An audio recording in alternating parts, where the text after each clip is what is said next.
Irmãos, hoje nós vamos dar continuidade sobre o texto que nós estamos lendo de Filipenses, que no caso agora seria a última parte do capítulo 2, que vai do versículo 17 até o versículo 30.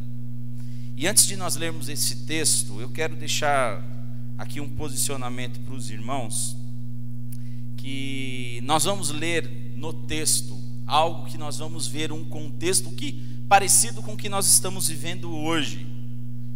Como assim, pastor? Nós vamos ver uma pessoa ficando doente, provavelmente por causa de uma epidemia que acontecia naquele lugar.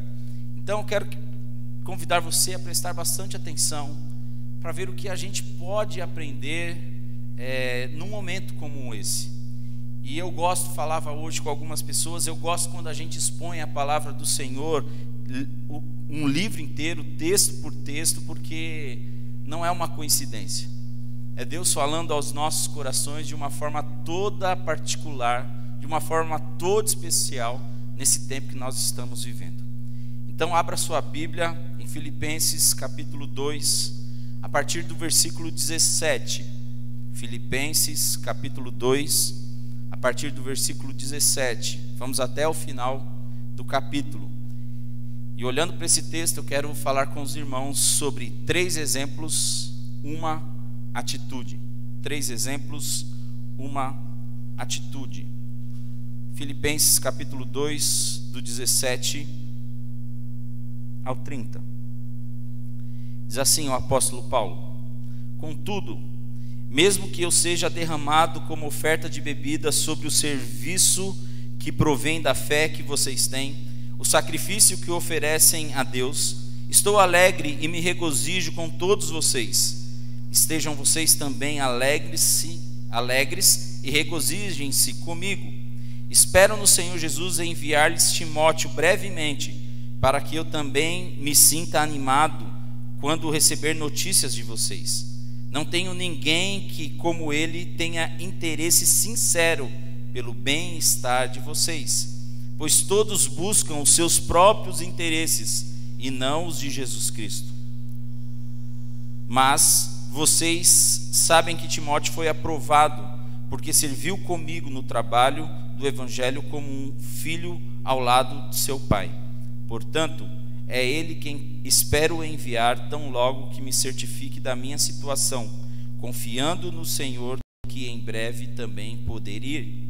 Contudo, penso que será necessário enviar-lhes de volta Epafrodito, meu irmão, cooperador e companheiro de lutas, mensageiro que vocês enviaram para atender às minhas necessidades, pois ele tem saudade de todos vocês e está angustiado porque ficaram sabendo que ele esteve doente.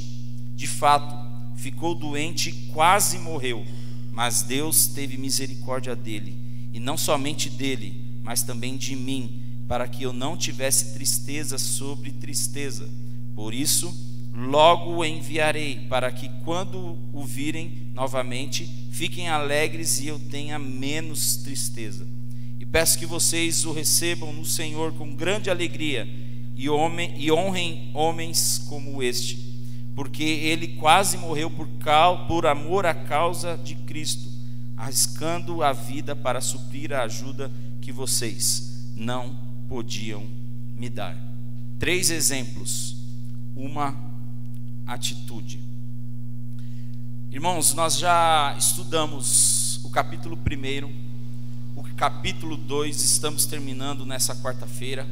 E quando nós olhamos para trás, para aquilo que nós já aprendemos, nós vamos ver a grande ênfase no capítulo 1 de Filipenses, é mostrar que Cristo ocupa o maior e o mais alto lugar nas nossas vidas. Jesus Cristo deve ter a supremacia nas nossas vidas, como diz o capítulo 1, versículo 21, que diz assim: porque para mim o viver é Cristo, e o morrer é lucro, já dizia o apóstolo Paulo. Já o capítulo 2 de Filipenses nos revela o próprio Pai, que o próprio Pai exaltou a Cristo Ele deu um nome que está acima de todo nome. Filipenses capítulo 2, versículos de 9 a 11. Vemos também, meus queridos, nesses 2 capítulos, que o próximo, ou aquele que está perto de mim, ou o meu irmão, deve ter a prioridade nos meus relacionamentos, ou nos nossos relacionamentos. Nós vemos isso no capítulo 2, versículo 4, versículo 5, versículo 17, versículo 20, versículo 30. Se nós formos definir teologicamente, a chave hermenêutica nesses 2 primeiros capítulos de Filipenses é essa: o próximo é a nossa prioridade. Se a ênfase do capítulo 1 de Filipenses, Cristo é a prioridade ou é a primazia, a ênfase do capítulo 2 é o outro na frente do eu.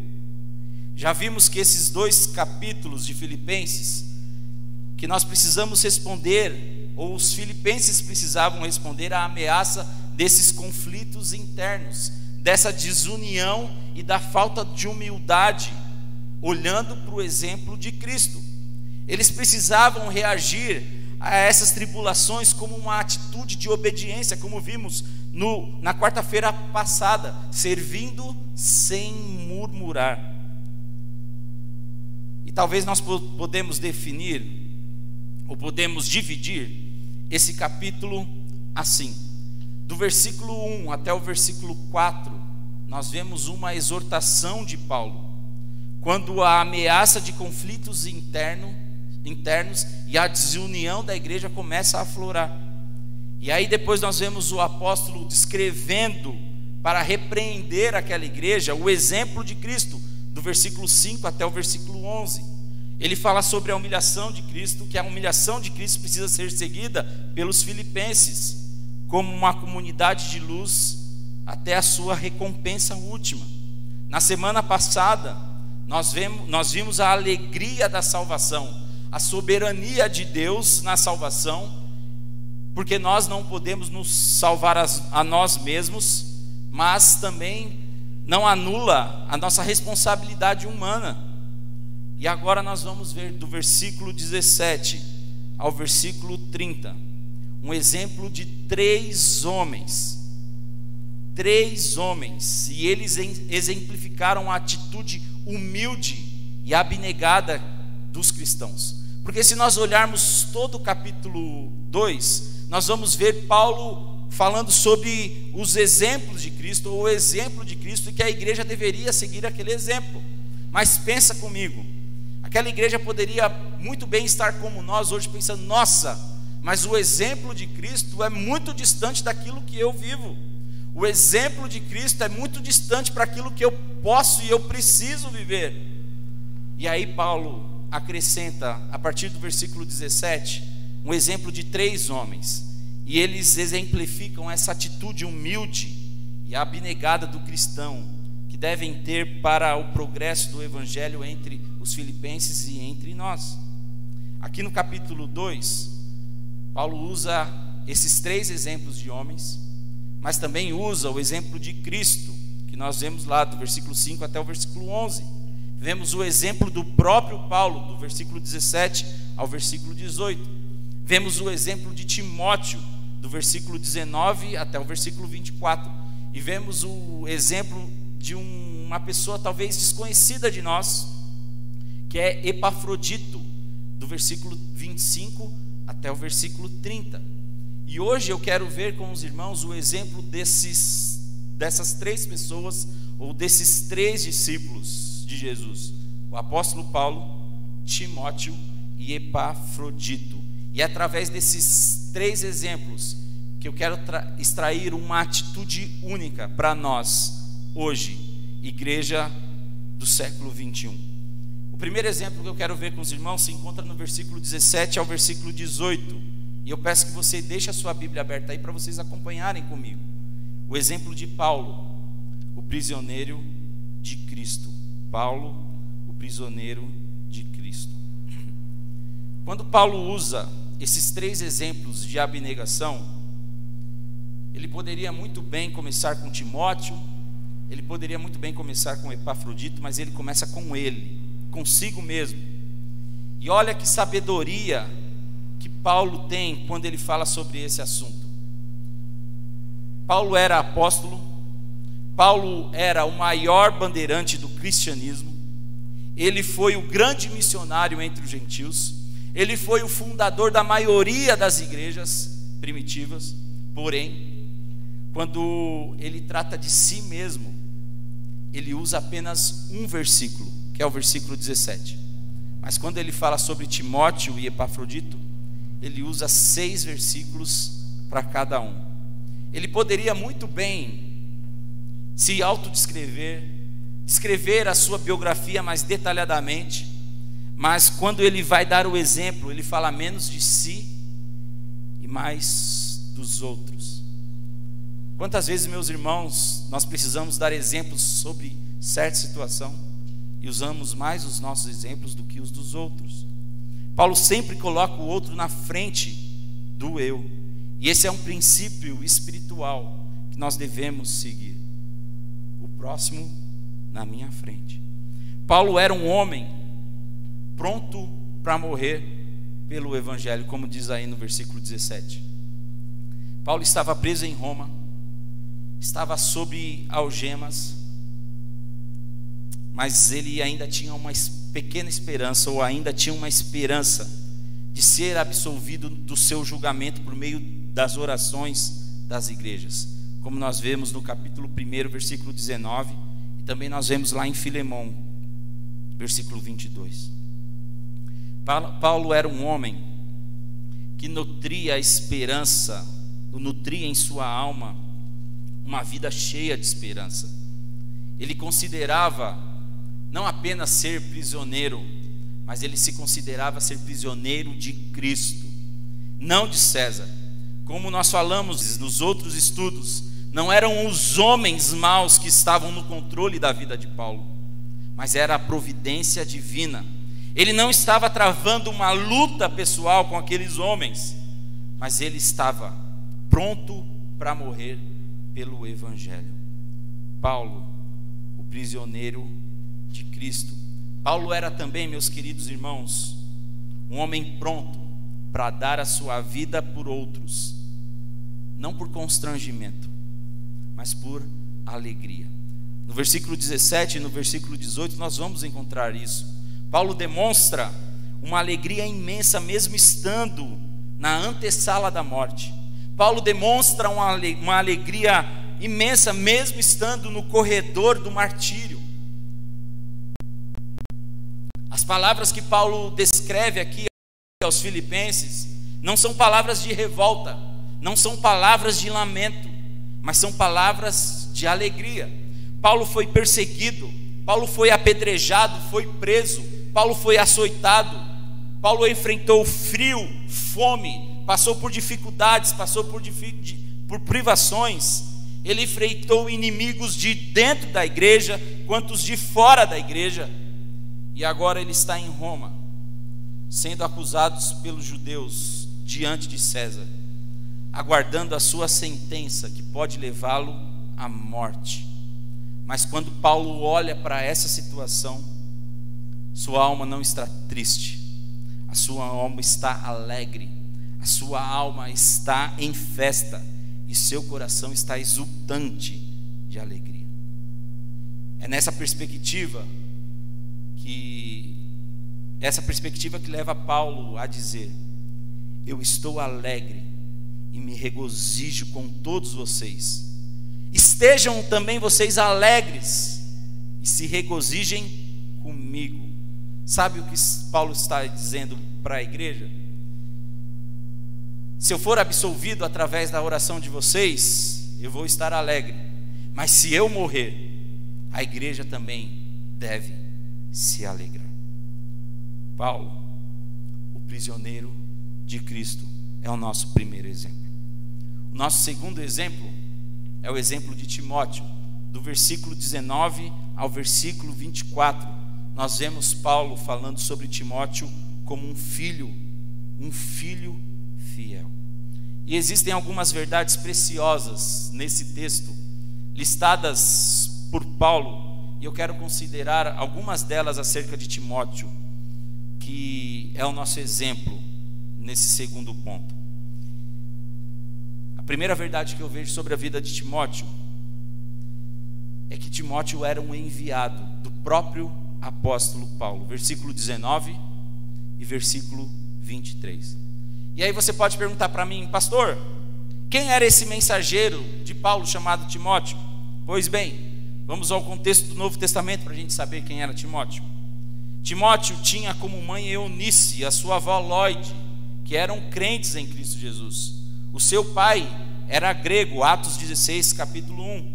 Timóteo se converteu na primeira viagem de Paulo e cresceu espiritualmente, pois passou a ter um bom testemunho em sua cidade antes de se unir com o apóstolo em sua segunda viagem, Atos 16, 1 e 2. E aqui eu abro um parênteses. Timóteo cresceu espiritualmente, pois passou a ter um bom testemunho. Quantos de nós, meus queridos irmãos, não crescemos espiritualmente porque não sabemos dar um bom testemunho? Timóteo era o filho da fé de Paulo, 1 Timóteo 1, 2. Era cooperador de Paulo, 1 Tessalonicenses 3, 6, 1 Coríntios 4, 17, 16, 10 e 11, Hebreus 13, 23. Timóteo também era jovem, 1 Timóteo 4, 12. Mas Timóteo também era tímido, 2 Timóteo 1, de 7 a 8. Timóteo também era doente, ou ficou doente, 1 Timóteo 5, 23. Só que Timóteo, ele tinha um caráter aprovado, como nós vemos no versículo 22, aqui do capítulo 2. Timóteo não cuidava dos interesses, seus próprios interesses. Ele cuidava dos interesses de Cristo, versículo 21. E ele também cuidava dos interesses da igreja de Cristo, versículo 20.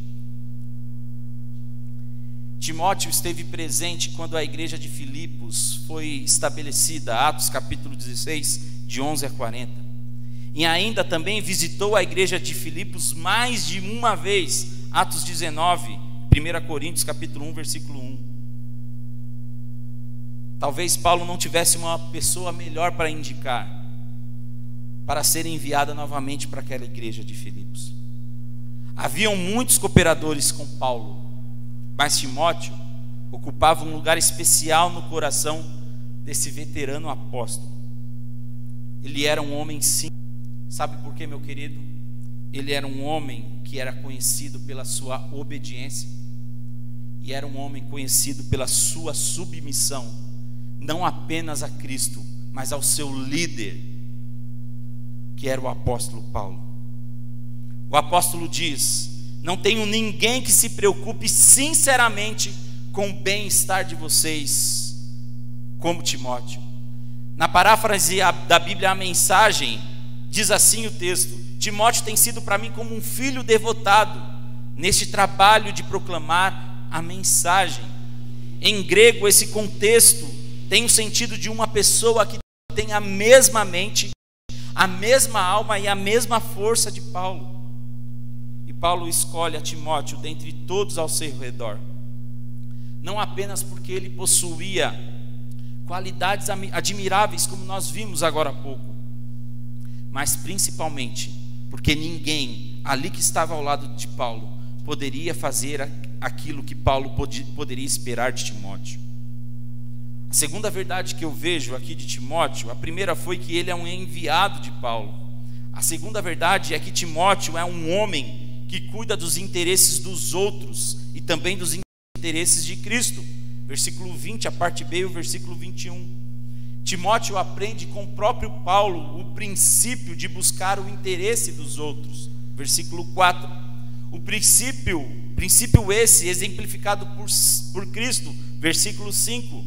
E exemplificado também pelo próprio apóstolo Paulo, versículo 17. Timóteo, de igual modo, ele vive de forma altruísta, pois o centro da sua atenção não está em si mesmo, mas na igreja de Deus. Dá para ver a semelhança com Paulo? Ele não busca riqueza, ele não busca uma promoção pessoal, ele não busca um ministério para ele ser o grande holoforte, ele não busca do ministério vantagens, ele não tem como alvo os interesses, mas o interesse dele é cuidar dos interesses da igreja. Meus queridos irmãos, é uma pena que os cristãos lá da igreja de Filipos estivessem tão envolvidos com os próprios problemas e com tantas desavenças, como nós vemos no capítulo 1, versículo 15 e no versículo 16, a ponto de não ter tempo para a obra importante do Senhor. E talvez, meus queridos irmãos, essa seja a grande tragédia causada nos dias de hoje. Sabe o que acontece, meus irmãos?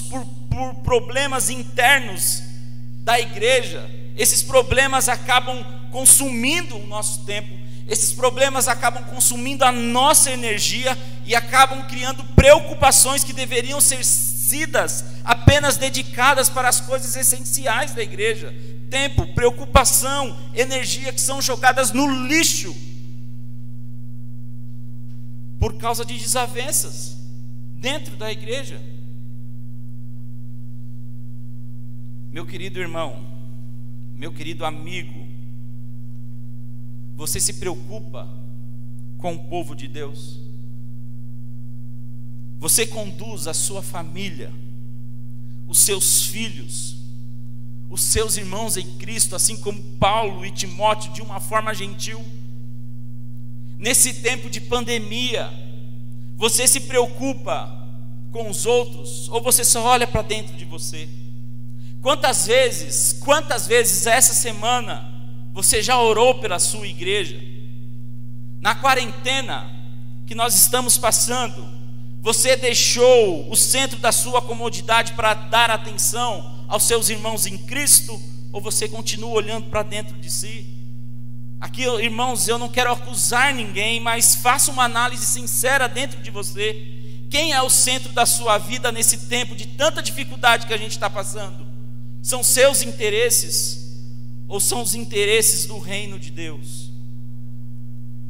Eu concordo com um teólogo chamado William Robertson, quando ele afirma: o melhor caminho para ser feliz é fazer os outros felizes. Não existe para onde a gente correr, meus queridos. Só existem dois estilos de vida. Existem um estilo de vida daqueles que vivem para si mesmos, versículo 21, e daqueles que vivem para Cristo. Ou nós estamos em Filipenses 1, 21, quando nós lemos o apóstolo Paulo falando: ou o morrer para mim é Cristo, o viver é lucro. Ou nós estamos em Filipenses 2:21, pois todos buscam os seus próprios interesses e não os de Cristo Jesus. Timóteo queria cuidar dos interesses de Cristo e não apenas dos seus próprios interesses. Sua vida estava centrada em Cristo e nos seus irmãos em Cristo, não apenas no próprio eu. Werner de Boer, teólogo, também afirma: quem busca o que é seu, sua própria fama, seu próprio conforto, esquiva-se do conforto e da dor de ir a fundo nas questões em uma igreja e solucionar as mazelas com mãos pacientes e mãos afetuosas.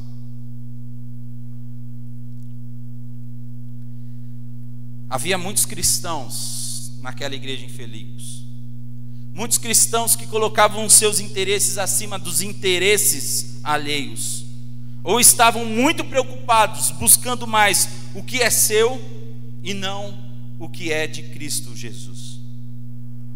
Meus queridos irmãos, amigos, é fácil nós colocarmos outras coisas em primeiro lugar na nossa vida. Você pode colocar sua própria reputação em primeiro lugar, você pode colocar os seus prazeres, você pode colocar a sua família, o seu sucesso, ou outras coisas mais, ou nesse tempo que nós estamos vivendo, a sua saúde. No entanto, se você fizer isso, todas essas coisas ficarão distorcidas e você perderá a maior de todas as bênçãos da vida. Porque Timóteo colocou Cristo em primeiro lugar. As outras coisas se estabeleceram naturalmente. Você viu, meu querido irmão, o exemplo de Paulo? Viu alguma semelhança no exemplo de Timóteo? Veremos então a semelhança com Epafrodito. Epafrodito, conhecido por Paulo como o seu companheiro de lutas, o seu companheiro de lutas. Nós vemos isso do versículo 25 até o versículo 30. Agora, Paulo já tinha falado de si, tinha olhado para Timóteo, e agora Paulo volta os seus olhos para Epafrodito. Pouco nós conhecemos desse valoroso e querido obreiro lá da igreja de Filipos. Ele é citado apenas na carta aos Filipenses, citado nesse parágrafo do versículo 25 até o versículo 30, e citado também lá em Filipenses, capítulo 4, versículo 18.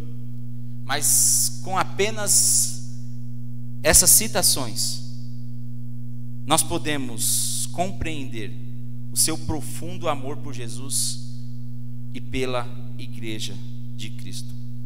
Epafrodito, Paulo e Timóteo, eles tinham uma mesma característica. E sabe qual é? Eles estavam dispostos a viver para Cristo e dar a sua vida pelos irmãos. Quando nós olhamos o significado do nome de Epafrodito, ele significa em grego encantador e amável. E a sua vida refletia o significado do seu nome. E eu quero destacar algumas marcas que eu vi desse precioso homem de Deus. Em primeiro lugar, Epafrodito era um homem pronto a servir, mesmo correndo riscos de vida. Versículo 25 e versículo 30. Epafrodito foi portador de uma oferta da igreja de Filipos a Paulo, e o portador da carta de Paulo para a igreja de Filipos. Ele viajou de Filipos para Roma para levar uma oferta dessa igreja ao apóstolo, e também para assistir o apóstolo na sua prisão. Paulo o chama de irmão, porque como irmão nós fazemos parte da mesma família, a família de Cristo. Paulo chama ele de cooperador, porque ele trabalhava na mesma obra, a obra de Cristo. E ele chama ele de companheiro de lutas, porque eles viviam as mesmas lutas por amor a Cristo. Eu falei em duas quartas-feiras atrás, creio eu, que a vida cristã não é um parque de diversões. A vida cristã não é uma colônia de férias, mas a vida cristã é um campo de guerra, e é um campo de guerra que deve ser compartilhado com os nossos irmãos. Epafrodito estava no meio desse campo de lutas, não sozinho, mas estava ali com o apóstolo Paulo. Os dois não lutavam sozinhos, mas eles eram companheiros nesse conflito, na guerra contra o mal. A segunda marca que eu vejo de Epafrodito é que ele era um homem sem imunidades especiais. Repito, um homem sem imunidades especiais. Versículo 26 e versículo 27. Paulo introduz aqui um tema geral que é muito mal tratado ou muito mal trabalhado nas igrejas nos dias de hoje, que é a enfermidade. Olhem, meus irmãos, Epafrodito, mesmo fazendo a obra de Deus, o que acontece com ele? Ele fica doente. E hoje, meus queridos irmãos, nós vemos alguns líderes evangélicos que dizem que crente não fica doente. Outros dizem que não existe mais curas divinas ou curas milagrosas. Outros falam que a doença é culpa do diabo. E tem outros que põem a culpa em você. Se você está doente é porque você não tem fé. E quando nós olhamos para a Bíblia, olhamos para esse texto em específico, nós vemos que todas essas posições são biblicamente erradas. Em Roma nós vemos Epafrodito, que Epafrodito caiu enfermo. E possivelmente ele foi cometido de uma doença antiga que era conhecida como a febre de Roma, que às vezes varria a cidade como se fosse uma epidemia, como nós estamos vivendo hoje. A enfermidade havia levado Epafrodito à beira da morte. E nós precisamos entender, meus irmãos, que como cristãos nós não estamos livres dessas tempestades naturais da vida. Paulo não disse que ele ficou doente porque isso foi um ataque de Satanás, e que nem ele ficou doente por falta de fé, nem ainda porque ele estava em pecado. Meus irmãos, nós cristãos não somos poupados de enfrentar as mesmas dores, as mesmas adversidades, as mesmas tristezas, as mesmas enfermidades que os ímpios. Porém, Paulo descreve que a cura de Epafrodito foi um ato de misericórdia de Deus. Olha o que diz o versículo 27. De fato, ele ficou muito doente e quase morreu, mas Deus teve misericórdia dele, e não somente dele, mas também de mim. Não há aqui qualquer palavra de Paulo acerca da cura pela fé. Simplesmente o apóstolo afirma que Deus teve misericórdia dele e de Epafrodito. Deus cura, meus irmãos, por intermédio dos meios. Se não tiver meios, Ele cura também. E apesar dos meios, Ele também cura. Deus é o nosso Deus que tem poder para curar. Ele ainda tira muitos da porta da morte. Contudo, nós precisamos tomar cuidado, meus queridos irmãos, com esses falsos mestres que proclamam ser milagreiros e que enriquecem com promessas vazias. Faço algumas perguntas. Hoje, onde estão os pastores milagreiros? Estão nos hospitais, impondo as suas mãos sobre os doentes da Covid-19? Onde estão as suas igrejas abertas? Será que estão abertas, orando e curando doentes? Onde estão esses pastores? Será que estão nos prontos socorros, ungindo aqueles que estão acamados? Não, não e não. Eles estão em casa, em quarentena, porque, meus irmãos, o milagre acontece, a cura acontece quando Deus quer que aconteça, na hora que Ele quer, com o propósito específico que Ele quer. E Ele não marca, Deus não marca hora nem lugar para curar ninguém. A terceira marca que eu vejo de Epafrodito é que ele é um homem que se dispôs a dar a sua vida pela obra de Cristo. Versículo 30. A viagem de Paulo a Roma, a viagem de Epafrodito, de Filipos a Roma, era uma viagem longa, uma viagem difícil, de cerca de mais ou menos 1000 quilômetros. Talvez uma viagem difícil porque as pessoas poderiam olhar para ele, porque ele estava se associando com um homem acusado, um homem preso, na iminência de ser condenado. Epafrodito, mesmo assim, se dispôs a enfrentar todas essas dificuldades pela obra de Cristo. Talvez o nosso questionamento hoje deveria ser: qual as dificuldades que nós enfrentamos hoje por amor a Cristo? Quais são os maiores obstáculos que nos fazem recuar na pregação do Evangelho? O que nós temos feito por amor à obra de Cristo? Certamente, nós precisamos olhar e lembrar de exemplos como o de Epafrodito. Precisamos lembrar também de exemplos como Pedro, que por amor a Cristo morreu crucificado em Roma, de cabeça para baixo.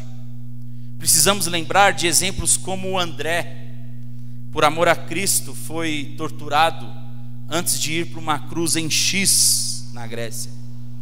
Precisamos lembrar de Mateus, que por amor a Cristo morreu esfaqueado. Precisamos lembrar de Tomé, que por amor a Cristo morreu por flechadas em seu corpo. Precisamos lembrar do exemplo de Paulo, que por amor a Cristo morreu decapitado. Quero concluir, meus irmãos. Paulo apresenta 3 exemplos da mesma autorrenúncia que nós olhamos no versículo 5 do capítulo 2.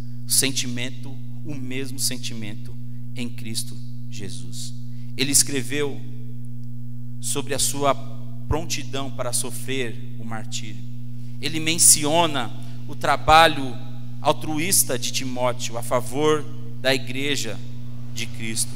E ele finalmente fala sobre a devoção de Epafrodito, a missão que lhe fora confiada de ir a Roma para levar uma oferta da igreja e assisti-lo em sua prisão. O julgamento de Paulo estava se aproximando. Muitos haviam o abandonado. Estavam ainda com ele Timóteo e Epafrodito. E o que Paulo pensa em fazer? O que Paulo está pensando acerca dos dias sombrios que precederam a sua execução? Ele está pensando em si mesmo? Ele está pensando no seu futuro? Não. Paulo está pensando nas necessidades dos irmãos e está pronto a sacrificar os seus próprios interesses para enviar para os crentes de Filipos esses 2 e grandes colaboradores da obra de Deus. Paulo era um imitador de Cristo, e Cristo deixou a sua glória para vir ao mundo morrer no nosso lugar. Cristo viveu para os outros, e deu a sua vida pelos outros. João capítulo 3, versículo 16. E nos ensinou a fazer o mesmo. 1 João 3, 16. Como Paulo, Timóteo e Epafrodito, os nossos 3 exemplos, possamos ter apenas uma atitude: nos pôr o outro na nossa frente, pôr o outro na frente do nosso eu, pôr as pessoas, a igreja de Cristo, na frente dos nossos próprios interesses.